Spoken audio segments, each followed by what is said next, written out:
Assalamualaikum warahmatullahi wabarakatuh. Alhamdulillahirabbil alamin wa bihi nasta'in wa ala umuri dunya waddin. Wassalatu wassalamu ala asyrafil anbiya wal mursalin sayyidina wa maulana Muhammadin wa ala alihi wa sahbihi ajma'in.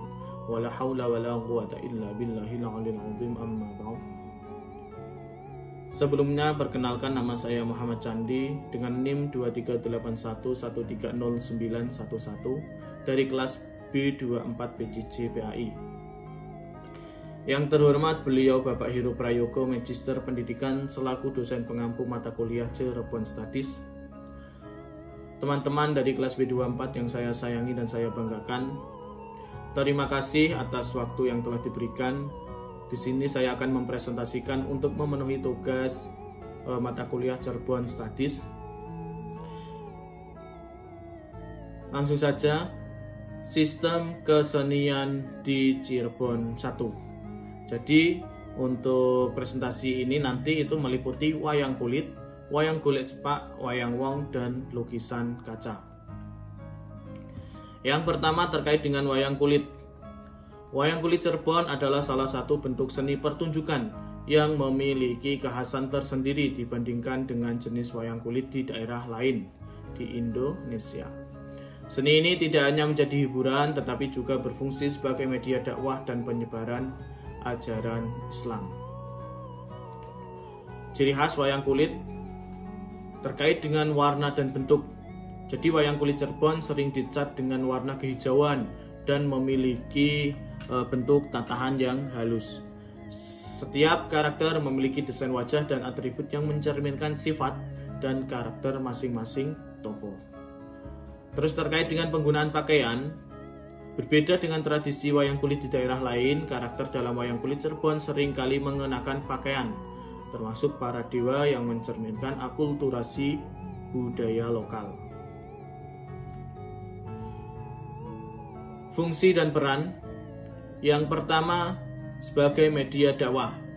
Jadi pertunjukan ini digunakan untuk menyampaikan ajaran Islam dengan menyisipkan elemen-elemen cerita dari kitab suci dan nilai-nilai moral. Terus sebagai ritual budaya.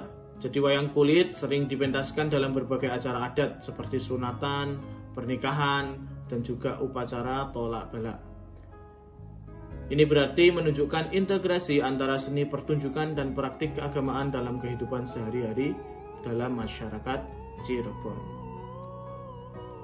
Nah, untuk gaya pertunjukan ini dibagi menjadi 4. Ada gaya leran atau utara. Untuk gaya leran sendiri ini berasal dari wilayah Gegesik, dikenal dengan 12 dalang profesional yang aktif. Terus gaya Palimanan atau dari selatan. Ini menggunakan tangga nada heptatonis atau pelok. Dalam iringan gamelan sering menampilkan tema-tema Islami. Terus gaya Wetanan atau gaya Timur ini terkenal dengan gaya sampangan, meskipun terancam punah karena kurangnya generasi penerus. Terus gaya Kulonan Barat atau gaya barat ya, gaya Kulonan atau gaya barat mencakup wilayah di sekitar Subang dan Karawang. Ini berperan penting dalam pelestarian wayang kulit. Terus wayang golek cepak. Wayang golek cepak diperkirakan muncul pada masa pemerintahan Pangeran Sutajaya di Cirebon sekitar abad ke-15. Pangeran Sutajaya memberikan seperangkat wayang cepak kepada Ki Prengut sebagai sarana untuk menyebarkan agama Islam. Sejak saat itu, pertunjukan ini menjadi bagian penting dari tradisi budaya Cirebon. Ciri khas wayang golek cepak. Yang pertama terkait dengan bentuk dan desain. Wayang golek cepak memiliki mahkota kepala yang datar, disebut dengan pak-pak. Nah, ini yang membedakan dari jenis wayang golek lainnya. Nama cepak sendiri berasal dari bahasa Jawa yang berarti pendek. Jadi ini merujuk pada gaya rambut atau mahkota karakter wayang tersebut. Terus tokoh-tokoh dalam wayang cepak seringkali menggambarkan para bangsawan atau menak dari negeri Arab dan kisah-kisah perjalanan para wali dalam menyebarkan agama Islam. Material wayang ini biasanya terbuat dari kayu dan memiliki ukuran standar. Terkait dengan fungsi dan peran dalam masyarakat, yang pertama sebagai media dakwah. Jadi wayang cepak berfungsi sebagai alat penyebaran ajaran Islam. Dengan apa? Dengan menampilkan cerita yang mengandung nilai-nilai moral dan religius. Terus juga sebagai hiburan. Jadi selain sebagai media dakwah, wayang cepak juga sebagai hiburan dalam masyarakat. Wayang golek cepak juga digunakan untuk hiburan dalam masyarakat. Terus terkait dengan wayang wong. Wayang wong berkembang sebagai hasil dari dakwah yang dilakukan oleh Sunan Gunung Jati dan Sunan Kalijaga pada abad ke-16. Kesenian wayang wong merupakan perpaduan antara drama dan tari, di mana para pemainnya mengenakan kostum dan topeng untuk menggambarkan berbagai karakter dari cerita yang dipentaskan. Wayang wong memiliki akar sejarah yang dalam dan berfungsi sebagai media untuk menyebarkan nilai-nilai budaya serta ajaran Islam. Terus terkait dengan ciri khas wayang wong, yang pertama ini ada pertunjukan. Jadi wayang wong menampilkan drama yang diiringi oleh gamelan. Biasanya untuk pertunjukan ini mengangkat cerita dari Mahabharata dan juga Ramayana dengan penekanan pada nilai-nilai moral dan ajaran Islam. Terus ciri khas selanjutnya ini terkait dengan karakter dan kostum. Para pemain mengenakan kostum yang mencolok dan topeng yang menggambarkan karakter tertentu. Jadi topeng ini tidak hanya berfungsi sebagai alat identifikasi karakter, tetapi juga sebagai simbolis sifat-sifat yang dimiliki oleh tokoh-tokoh tersebut. Musik dan tari. Untuk pertunjukan wayang wong diiringi oleh musik gamelan slendro. Gerakan tari yang dinamis menjadi bagian integral dari pertunjukan. Dan ini juga sebagai daya tarik visual tersendiri ya bagi penonton. Selanjutnya terkait dengan lukisan kaca.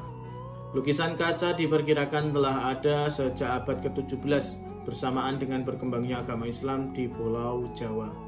Seni ini menjadi populer pada masa pemerintahan Panembahan Ratu, di mana lukisan kaca digunakan sebagai media dakwah untuk menyampaikan pesan-pesan Islam. Pada awalnya lukisan ini hanya menggambarkan simbol-simbol Islam seperti gambar Ka'bah, masjid, kaligrafi yang berisi ayat-ayat Al-Quran atau hadis. Untuk teknik pembuatan, jadi salah satu keunikan lukisan kaca Cirebon adalah teknik pembuatannya yang dilakukan secara terbalik. Artinya pelukis ini melukis di bagian belakang kaca sehingga hasilnya terlihat dari depan. Teknik ini memerlukan ketelitian dan kesabaran tinggi karena kesalahan kecil dapat merusak keseluruhan gambar. Pewarnaan dilakukan dengan gradasi gelap ke terang dan sebaliknya, tanpa menyamburkan warna sembarangan agar tidak merusak kontur gambar. Untuk tema dan motif, lukisan kaca Cirebon umumnya mengangkat tema-tema religius dan budaya. Selain simbol-simbol Islam, lukisan ini juga sering menampilkan tokoh-tokoh dari pewayangan seperti Kresna, Arjuna, dan Rama. Seiring waktu, tema lukisan semakin beragam, mencakup elemen-elemen budaya lokal seperti pola batik, megamendung, dan lambang-lambang keraton.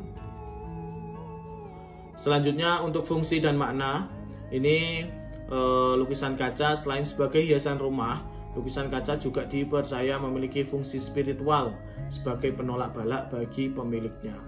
Jadi banyak orang di Cirebon meyakini bahwa lukisan ini dapat memberikan perlindungan dan juga keberkahan. Wilayah penghasil. Jadi kegiatan lukisan kaca ini banyak ditemukan di beberapa kecamatan di Kabupaten Cirebon seperti Trusmi, Gegesik, terus Klangenan, Kapetakan, Sumber, dan juga Susukan. Masyarakat di daerah ini dikenal sebagai pengrajin lukisan kaca yang handal. Jadi itu untuk terkait dengan presentasi kegiatan mata kuliah Cirebon Studies. Semoga apa yang saya sampaikan dapat bermanfaat untuk kita semua, dan juga apabila ada kekurangan dari segi materi maupun penyampaian, sikap dan lain sebagainya, saya mohon maaf yang sebesar-besarnya.